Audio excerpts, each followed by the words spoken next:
રાજકોટમાં ડૂબી જવાથી 4 લોકોના મોત નિપજ્યા હોવાના અહેવાલ પ્રાપ્ત થયા છે।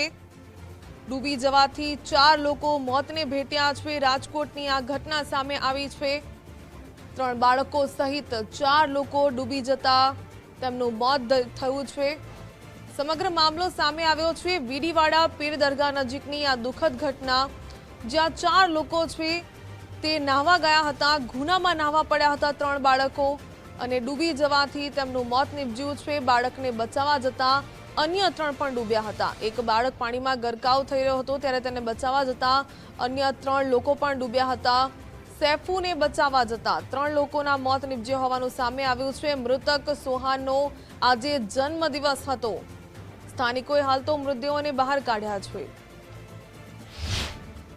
પરા ગામની સીમમાં વીડીવાડા પીરની દરગાહ છે, ત્યાં દર્શન કરવા માટે સોહન અને તેના બીજા ઓળખીતા સંબંધીઓ એમ કરીને છોકરાઓ ગયેલા નાહવા, અને તળાવમાં ફલકુ ડેમ છે એના તળાવ છે ત્યાંમાં નાહવા પડતા એક પછી એક ડૂબી જતા તેમનું મરણ થયેલ છે। અને આજરોજ સોહનનો બર્થડે હતો એટલે આ લોકો ભેગા થયેલા અને નાહવા પડેલા અને એમાં આકસ્મિક રીતે ડૂબી જવાથી મરણ થયેલ છે તમામનું। કુલ 4 છોકરાઓ છે જેમનું મરણ થયેલ છે। 7 થી 10 વર્ષની ઉંમર છે 3ની, અને એક છોકરો છે એની 17 વર્ષની ઉંમર છે। રાજકોટના બેડી નજીક કુવાડવા પોલીસ મથક વિસ્તારની અંદર એક ગંભીર ઘટના સામે આવી છે કે જેમાં જે 3 બાળકો અને અન્ય એક કુલ 4ના મોત થયા હોવાની સામે ઘટના આવી છે ને ત્યારે પરિવારમાં ભારે આક્રંદ છે તે જોવા મળી રહ્યો છે। જે બેડી ગામ છે ત્યાંના આગેવાનો પણ અહીંયા પહોંચ્યા છે।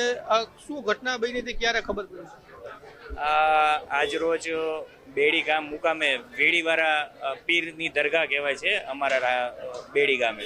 ત્યાં બેડીની બાજુમાં જ આવેલું અમારું રોણકી ગામના વતની એવા સોહન સાજીદભાઈ સોરા નામના વ્યક્તિનો બાળકનો આજે જન્મદિવસ હોય એટલે બાળકને જન્મદિવસની પિકનિક માટે એમનો પરિવાર સહિત દરગાહે દર્શને અને જમવાનું આયોજન કરેલું હોય। ત્યાં જમવાનું પૂરું થયેલ અને બાળકો નદી બાજુમાં ડેમ હોય એટલે ડેમ ફલકુ ડેમને કાંઠે ક્યાં કારણોસર ગયા કંઈ ખ્યાલ નથી, રમતા પણ એક બાળક ડૂબ્યું, એકને બચાવવા બીજું, એમ બીજાને બચાવવા ત્રીજું, અને ત્રીજાને બચાવવા ચોથું, એમ એક પછી એક 4 બાળકો આ ડેમની અંદર ગરકાવ થઈ ગયા હતા પાણીમાં।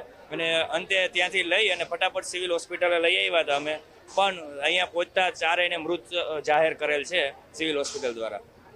તમને ક્યારે ખબર પડી કે આવું બન્યું છે? અમને 2 વાગ્યાના આડગાડે એમના જે મામાશ્રી છે બશીરભાઈ કરીને તે ફોન આવેલો કે તમારે બેડીમાં કે આ રીતનો બનાવ બન્યો હતો। અમે તાત્કાલિક અહીંયા ઘટના સ્થળે પહોંચ્યા ને 108ની પણ રાહ ન જોઈ અને ડાયરેક્ટલી ગાડીમાં લઈને લેતા આવ્યા અને 108 રસ્તામાં ભેગી થઈ ગઈ। અમે બધા ભરતભાઈ ચેરમેનશ્રીને અને પ્રતાપભાઈને જાણ કરી તો ભાઈ તાત્કાલિક લઈને બધાને આવી ગયા અહીંયા, અને બહુ દુઃખદ ઘટના છે। એટલે બધા બાળકો જન્મદિવસ હતો આજે।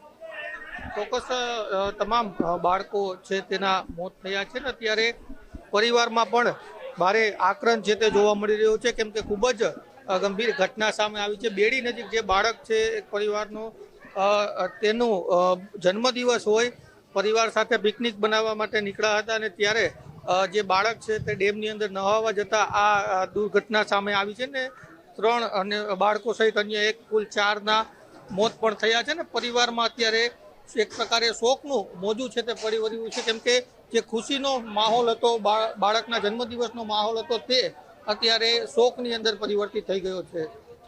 કેમેરા પર્સન દેવજી રંગાડિયા સાથે ગૌતમ બેડા, ગુજરાત ફર્સ્ટ, રાજકોટ।